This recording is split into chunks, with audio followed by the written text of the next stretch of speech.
Are you thinking about buying a home in Austin, Texas in 2026? I need to warn you about something. I'm seeing people lose $30,000 to $50,000 in their first year here because they make the same mistakes over and over. I'm William Zhang, real estate agent here in Austin, Texas, and I see these mistakes every single week. So in this video, I'm going to rank the 5 biggest mistakes from bad to absolute worst. And if you stick around to mistake number 1, you'll see why some buyers end up house poor and can't even enjoy living here. Now, before we get started, I have a free relocation guide available. Link is down below. All right, let's jump straight into mistake number 5. Mistake number 5, ignoring commute reality. Here's what happens. People open up Zillow and they see homes in Hutto or Manor for $350,000 and they think, wow, that's a great deal compared to closer in suburbs. But here's the problem. You're looking at a 45 to 60 minute commute to downtown Austin or the Domain during rush hour. And that's on a good day. Now, I'm not saying Hutto and Manor are bad places, but a lot of people don't think through what that commute does to your quality of life. You're spending 90 minutes to 2 hours in your car every single day. That adds up fast. Now compare that to Pflugerville or Round Rock. You're still getting good prices, but you have way better access to major employers like Dell and Apple and Samsung.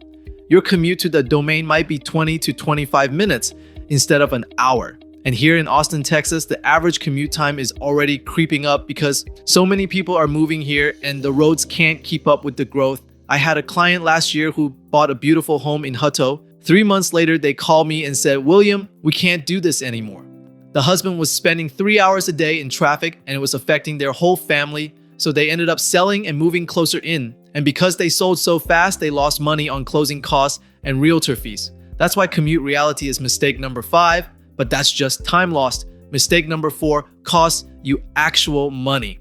Quick pause before we get into mistake number 4. If you're planning on moving to Austin in 2026, I've put together a free Austin relocation guide that breaks down commute times, builder incentives, school districts, and hidden costs most people miss. The link is down below.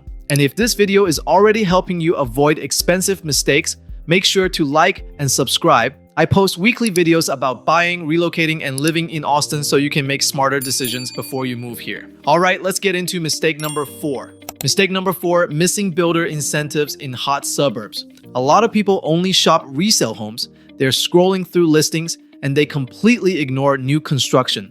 And right now in 2026, that's a huge mistake because builders are competing hard for buyers. I'm seeing rate buy downs all over the place. In Leander and Georgetown and Cedar Park, builders are offering first-year rates as low as 3.9%. Now let me show you why that matters. Let's say you're looking at a resale home for $450,000 and the current market rate is around 7%. Your monthly payment on that is going to be about $2,900 just for principal and interest. But if you buy a new build at $460,000 with a builder rate buy down to 3.9% for the first year, your payment drops to around $2,100. That's $800 a month in savings. And yes, the rate adjusts after year 1, but here's the thing. You can refinance later when rates drop. A lot of people think rates are going to come down in the next couple years. So you lock in that lower payment now and you have time to plan for a refi. Right now, Leander and Pflugerville have some of the best builder incentives I'm seeing, and inventory is still tight in a lot of Austin's suburbs. So builders are trying to move homes fast.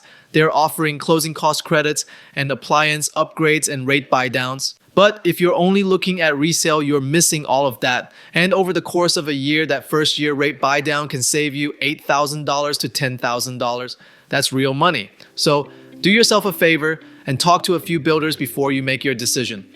Missing incentives hurts your wallet. But mistake number 3 can wreck your entire home. Mistake number 3, skipping foundation and soil inspections. All right, this is the one that scares me the most as a real estate agent. Austin sits on expansive clay soil. And what that means is the soil expands when it gets wet and it contracts when it dries out. So your foundation is constantly shifting. And if you don't get a proper inspection before you buy, you could be looking at foundation repairs that cost $8,000 to $25,000. Some homes I've seen need $50,000 or more in work. Now, this affects older neighborhoods more, but it can happen anywhere across the metro. And here's the mistake I see all the time. People use a general home inspector and they think that's good enough. It's not. You need a foundation specialist who's going to do a full foundation survey and a soil analysis and a drainage evaluation. Because foundation problems don't always show up right away. You might see a tiny crack and think, oh, that's just settling. But 6 months later, that crack is 3 inches wide and your doors won't close. So here's what you need to demand before you close. Full foundation survey, soil report, drainage evaluation.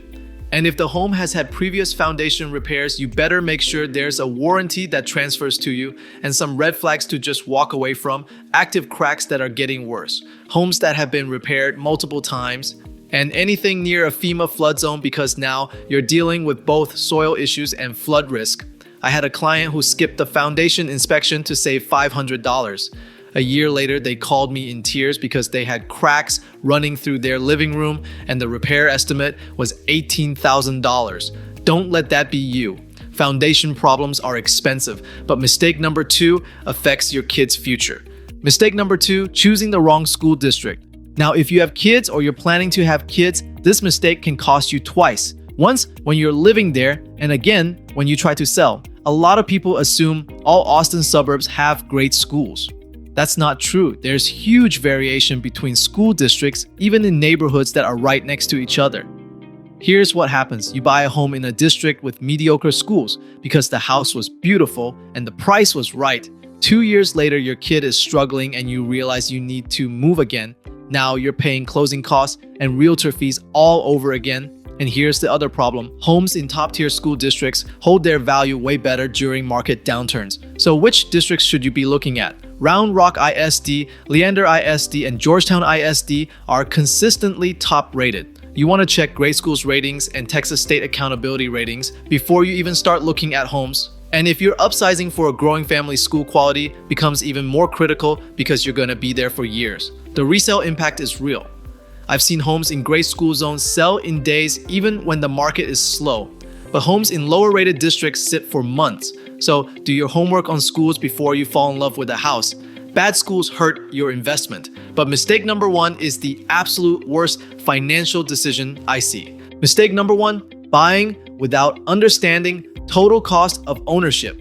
All right, here's the worst mistake. People focus only on the purchase price and the mortgage payment. And they completely ignore property taxes and HOA fees and insurance and maintenance and utilities. And then 6 months after they move in, they're struggling to pay their bills. Here in Austin, Texas, property tax rates are among the highest in the state. We're talking 2.2% to 2.5% of your home's value every single year. So if you buy a $400,000 home, you're paying $9,000 to $10,000 per year just in property taxes. That's almost $900 a month on top of your mortgage. And then you got HOA fees in a lot of newer suburbs. $50 to $150 a month adds up over time. And insurance costs are rising, especially for older homes or homes near flood zones. And if you buy a historic home in central Austin, it might be beautiful, but you're looking at expensive maintenance and potential foundation issues and sometimes unpermitted renovations that you can't get insurance for until you bring them up to code. That can cost $15,000 to $40,000. So here's the math you need to do before you buy. Calculate your total monthly cost. Mortgage plus taxes, plus insurance, plus HOA, plus utilities, plus a maintenance reserve.